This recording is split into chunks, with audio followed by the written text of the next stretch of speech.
Hello दोस्तों, मैं Sanjeet once again आपके सामने आया हूं एक नए टॉपिक के बारे में डिस्कस करने को। और वो टॉपिक है इलेक्टोरल बॉन्ड।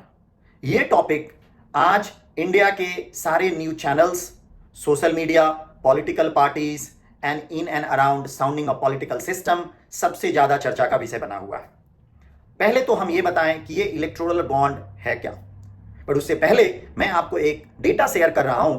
क्या आपको पता है हिंदुस्तान की जितनी पॉलिटिकल पार्टीज हैं उन्हें होने वाले फंडिंग में 90% फंडिंग ऐसे सोर्स से आती है जिस सोर्स का डिटेल हमें पता नहीं, और इसे ही हम इलेक्टोरल बॉन्ड्स कहते हैं। इलेक्टोरल बॉन्ड्स 2018 में गवर्नमेंट ऑफ इंडिया ने इस मकसद से चालू किया था जिससे उन्हें लगा दैट इस चुनावी प्रोसेस में ट्रांसपेरेंसी आएगी। क्या गवर्नमेंट ऑफ इंडिया और जो सिस्टम है क्या इस चीज को अचीव कर पाए? आज जब हम 2024 में आपसे बात कर रहे हैं, हम आपसे कुछ डेटा शेयर करेंगे एंड ये फिर हम डिसाइड करेंगे कि क्या हम अचीव कर पाए, अचीव नहीं कर पाए तो क्यों, हम कहां गैप रहा।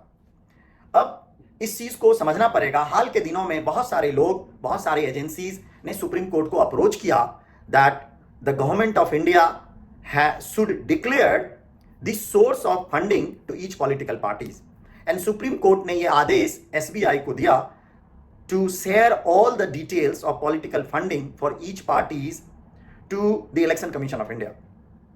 and SBI ने जब Election Commission of India को ये सारे डिटेल्स शेयर किए तो कुछ डिटेल्स मैं आपसे शेयर कर रहा हूं, जो कौन सी पॉलिटिकल पार्टी को कितना फंड मिला और ये जो फंडिंग है ये रियली में अप्रोप्रिएट है और आपको लग रहा है या कुछ पॉलिटिकल पार्टीज को ज्यादा मिले, किसको कम मिले। अब मैं लोगों में ऐसा एक परसेप्शन था that BJP is the biggest receiver of the fund, और ये जो फंडिंग है वो दो बिगेस्ट इंडस्ट्रियलिस्ट ने बीजेपी को दिया है, लाइक अंबानी एंड अदानीज। क्या ये सही है या सही कुछ और है? तो मैं आपको टॉप 5 पॉलिटिकल पार्टीज का डिटेल शेयर कर रहा हूं, ईच पॉलिटिकल पार्टीज को कितने फंड मिले और उनके पर एमपी के हिसाब से कितने फंड मिले, क्या ये अप्रोप्रिएट है या नहीं। बीजेपी जो कि आज के डेट में हिंदुस्तान की सबसे बड़ी पार्टी है, उसका ऑलमोस्ट जो गवर्नमेंट है वो 15 स्टेट में है, उनके पास सबसे ज्यादा एमपीज हैं और उसकी सरकार चल रही है। उनको इस इलेक्टोरल बॉन्ड के थ्रू 6000 करोड़ रुपए, इंडियन रुपए के करीब उन्हें फंडिंग मिला।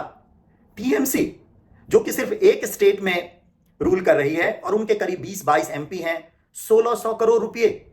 कांग्रेस जिन्हें 3-4 स्टेट में गवर्नमेंट है और ऑफ कोर्स टीएमसी से ज्यादा एमपी हैं, 1421 करोड़ रुपए। बीआरएस जो अभी तेलंगाना में जिनकी सरकार चली गई और वो एक स्टेट में रूल कर रही थी और उनके कुछ एमपीज थे, 1214 करोड़ रुपए। बीजेडी नवीन बाबू की पार्टी, 775 करोड़ रुपए। ये जो डेटा है ये आई ओपनर डेटा है, और ये जो भ्रम था जो कि व्यापक लोगों को, हम जैसे लोग भी ये बिलीव कर रहे थे कि सबसे बड़ा जो डोनर है वो अदानी और अंबानी है और वो सिर्फ बीजेपी को फंडिंग करती है, इन दोनों का नाम कहीं नहीं है। That itself create a big thoughts that the surrounding we live in. हम ऐसे सराउंडिंग में रह रहे हैं जहां सिर्फ कंफ्यूजन ही कंफ्यूजन, जहां सिर्फ फिक्शन ही फिक्शन, सच्चाई कुछ और है। अब आपको मैं ये सोचने को हमारे पास ये टॉपिक है कि ये जो फंडिंग हुई है इज दैट अप्रोप्रिएट, दैट एक पॉलिटिकल पार्टी एक स्टेट में, बट उनके पास इतना फंड कहां से आया, किन्होंने दिया? क्या हमें ये जानने का हक नहीं? और जानने का हक है तो ये भी समझने का हक और पूछने का हक नहीं है कि वो पर्टिकुलर जो फंड करने वाले लोग हैं वो एक स्टेट गवर्नमेंट को, एक स्टेट गवर्नमेंट में रूल करती हुई पार्टी को इतना फंड कैसे दिया, क्यों दिया? अब एसोसिएशन फॉर डेमोक्रेटिक रिफॉर्म्स ने जो डेटा जारी किए हैं, हमें उसमें भी डिटेल में जाने की जरूरत है। जो इतनी सारी वित्तीय अनियमितताएं कहां से आई?